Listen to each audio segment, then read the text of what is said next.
Fala pessoal, beleza? Eu sou o Fábio e esse é o canal Resenhas dos Perdidos no Tempo.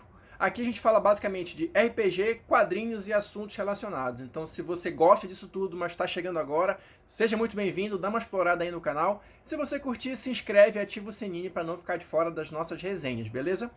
E por falar em resenha, a de hoje vai ser sobre quadrinhos. A gente vai conversar aqui sobre Esquadrão Suicida, Provação por Fogo.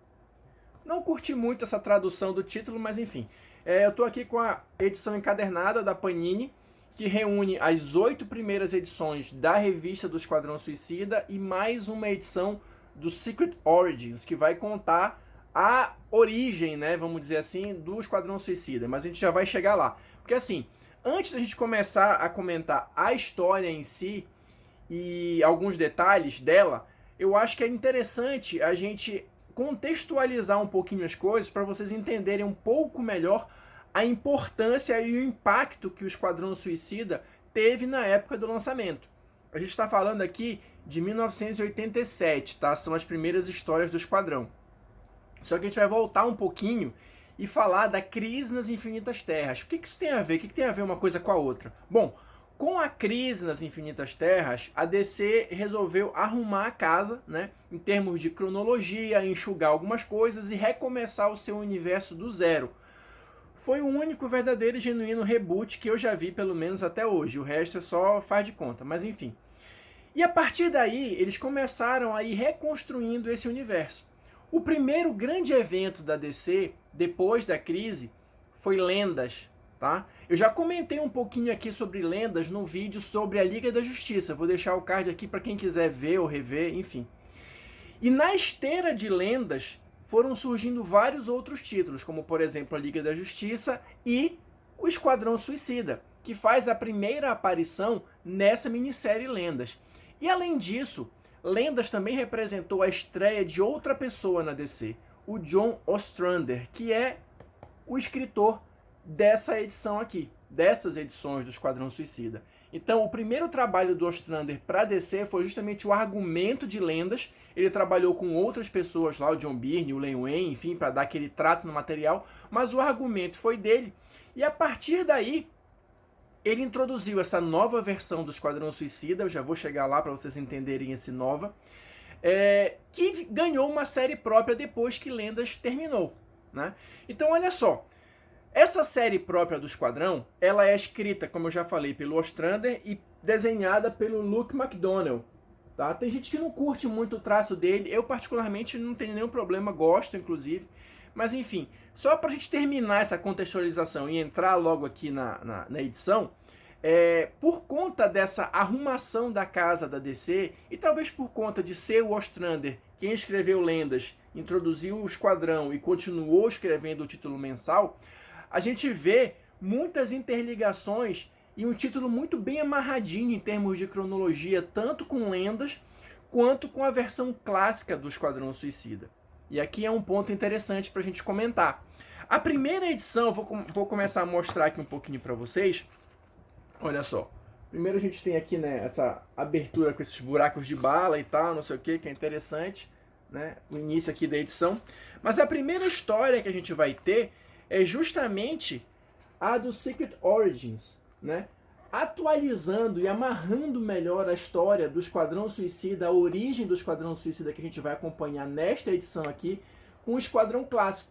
Porque, caso você não saiba, na verdade a equipe original do Esquadrão Suicida, ela começou lá na década de 50 ou 60, inspirada também num filme chamado Os 12 Condenados, que era aquela história, né? Uma galera que era mal vista ou condenada, né? Enfim, como o próprio nome já diz, bandidos, fazendo um trabalho bom, fazendo o bem. A proposta inicial é essa e esse é o fio da meada do Esquadrão Suicida.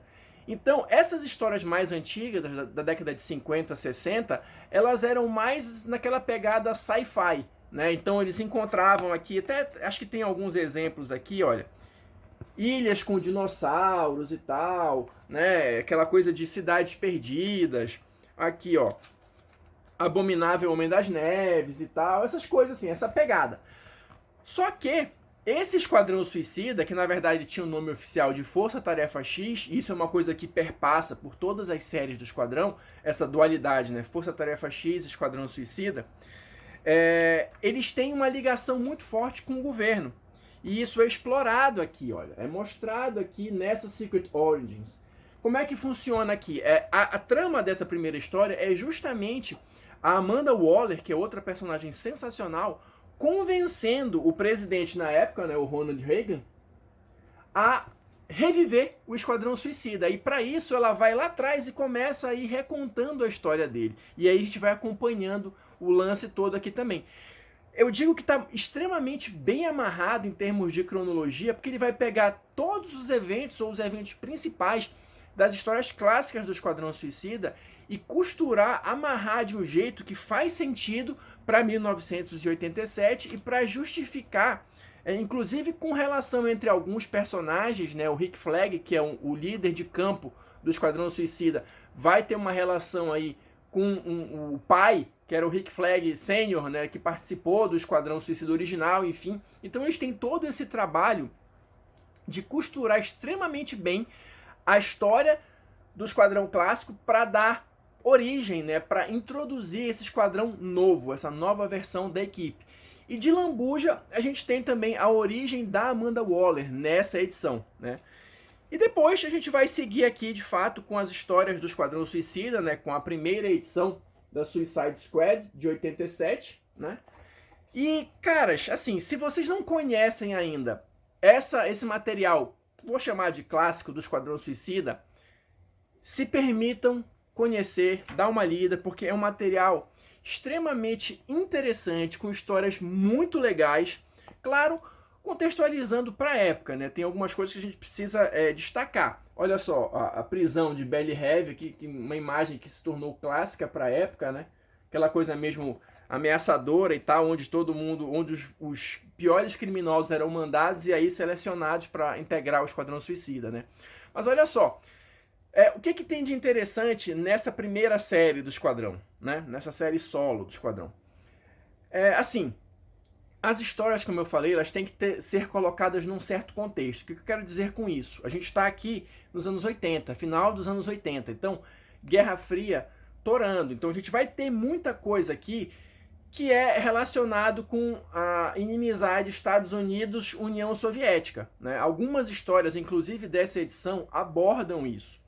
Só que, além dessa questão, a gente vai ter aqui um lado da DC que não tinha sido muito explorado até então.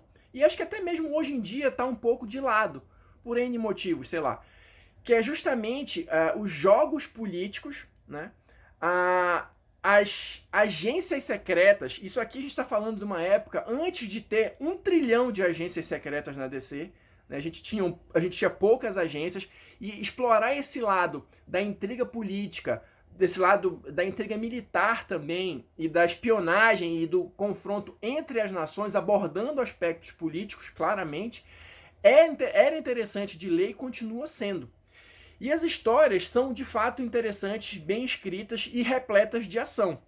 O Esquadrão Suicida ele também se caracterizava na época por ter um elenco meio que rotativo. Ele tinha os seus personagens principais, Rick Flag, o Boomerang, o Tigre de Bronze e tal, mas sempre tinha um ou outro vilão que estava ali para enxertar, para participar daquela missão, que fatalmente ia morrer algumas edições depois ou às vezes na mesma. É mais ou menos aquele conceito do camisa vermelha do Star Trek, né? Já sabe que mais ou menos ali quem é que vai morrer. Mas nem por isso as histórias deixavam de ser interessantes, deixavam de ter uma linearidade interessante, porque isso também é interessante de comentar.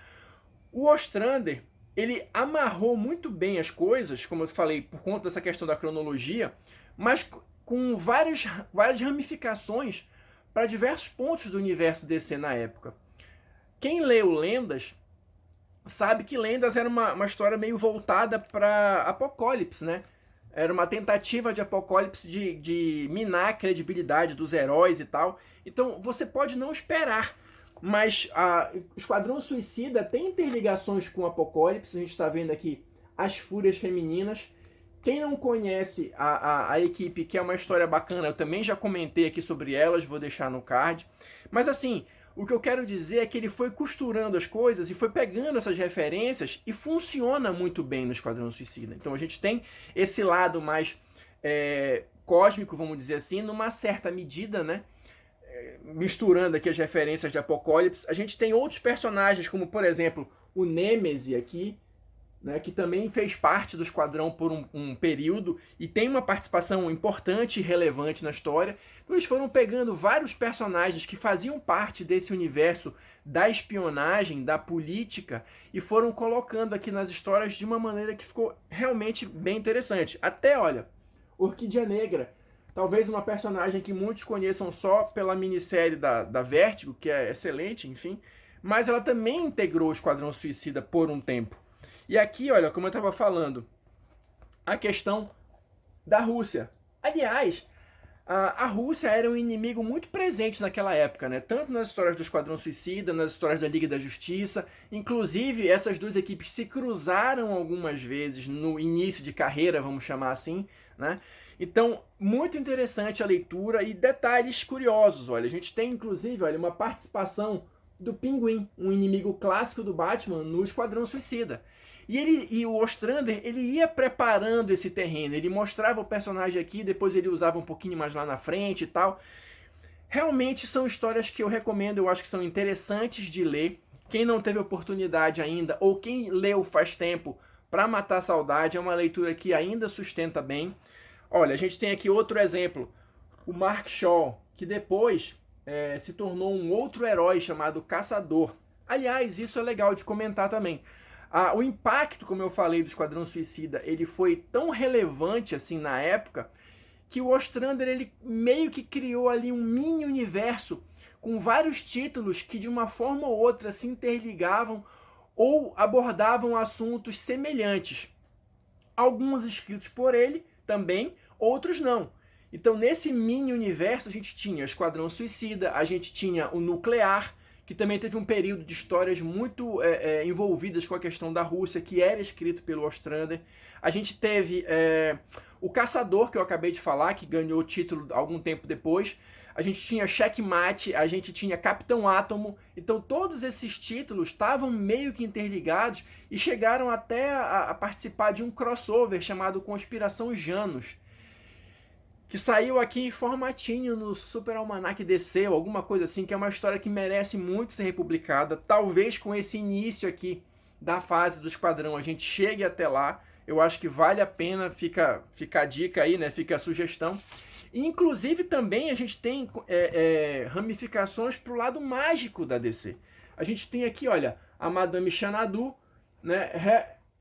Relacionada com a questão da magia, que era uma das integrantes do Esquadrão Suicida, que foi muito mal utilizada, inclusive no primeiro filme, mas que aqui tem uma história interessante, tem um desenvolvimento de personagem interessante, e isso é legal. O Ostrander, além de desenvolver tramas interessantes, ele deu muita atenção para os personagens, para desenvolver a personalidade de cada um deles. E isso é bastante perceptível, porque além dos grandes vilões, além de toda a ação, além de explosão, mortes para lá e para cá, ele ainda encontrou uma forma de desenvolver um elenco de apoio dos funcionários da prisão Belle Reve, que é muito legal, porque a gente tinha ali os psicólogos da prisão que faziam análise dos prisioneiros e tinham destaque nas histórias, e essas análises eram utilizadas de uma forma ou de outra nos argumentos e tal. Então, assim, é uma leitura de fato bastante legal, bastante interessante. Alguns personagens que são muito famosos hoje em dia, como por exemplo o Pistoleiro, que está praticamente em todas as versões do Esquadrão Suicida, ele ganhou destaque aqui. Ele ganhou projeção, ele ganhou mais camadas enquanto personagem aqui. O Pistoleiro era um inimigo secundário do Batman que ganhou o estrelato, vamos colocar dessa forma, a partir das histórias do Esquadrão Suicida. E assim, por isso que eu digo que são histórias que realmente valem a pena a gente ler. E só para a gente já ir encaminhando para o final, só mais um detalhe, se você ainda não está convencido do impacto do John Ostrander, especificamente agora nos quadrinhos, além dele ter criado tudo isso que eu falei, além dele ter criado a Amanda Waller, que também é uma personagem que está aí até hoje, ele também foi o responsável, nas páginas do Esquadrão Suicida, pela transformação da Bárbara Gordon em Oráculo. Exatamente. Se você curte essa versão da personagem, né, ela estava paraplégica na época e se reinventou como Oráculo e passou a ser uma fonte de informações para todo o universo DC. Isso aconteceu nas páginas do Esquadrão Suicida, mais precisamente no Esquadrão Suicida 23. Aqui a gente tem as 8 primeiras edições do Esquadrão. Então, se a coleção continuar, talvez a gente consiga rever essa fase da Batgirl, esse reinício, né, essa reinvenção dela como Oráculo. Bom, acho que eu falei bastante, tinha muitas curiosidades, muitas coisas legais, mas nada vai substituir a sua leitura aqui. Ah, inclusive, só um detalhezinho, só pra gente fechar mesmo. No final da edição ainda tem um texto aqui falando um pouquinho sobre a história do Esquadrão Suicida, que é bastante interessante também. Então, o que eu tinha para comentar com vocês é isso, espero que vocês tenham curtido. Se você assistiu o vídeo até aqui, muito obrigado por não me deixar falando sozinho. Deixa aí o seu like, a sua sugestão, o seu comentário, o seu dislike, enfim, para a gente ir construindo o canal juntos aqui, beleza? A gente se vê na próxima resenha.